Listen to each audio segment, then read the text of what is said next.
రాష్ట్ర వ్యాప్తంగా యోగాంధ్ర మాసోత్సవాలు జరుగుతున్నాయి. విజయనగరం జిల్లా ఎస్ కోట మండలం చినకండేపల్లిలో 5,000 మంది ఉపాధి వేతనదారులతో యోగా కార్యక్రమాన్ని నిర్వహించారు.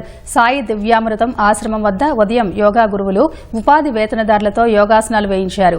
ఈ కార్యక్రమంలో కలెక్టర్ అంబేద్కర్, ఎమ్మెల్యే కోళ్ల లలితకుమారి పాల్గొన్నారు. ఏలూరు జిల్లా జంగారెడ్డిగూడెం మండలం గురువాయిగూడెంలో మద్ది ఆంజనేయ స్వామి ఆలయం వద్ద యోగాంధ్ర కార్యక్రమం జరిగింది. జాయింట్ కలెక్టర్ ధాతిరెడ్డి ఆధ్వర్యంలో కార్యక్రమాన్ని నిర్వహించారు.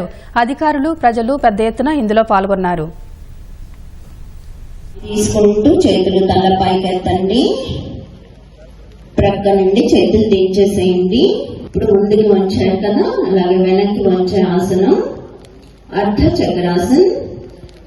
కాళ్ల మధ్య అడుగు దూరం ఉంచండి. మీరెవరు తిరగొద్దు. మీకు తెలియడానికి 3 యాంగిల్స్ లో చూపించడం జరుగుతుంది. చేతుల్ని నడుము మీద పెడతారు. గాలి తీసుకుంటూ కంఫర్టబుల్ గా ఎంతవరకు వంచగలిగితే వెనక్కి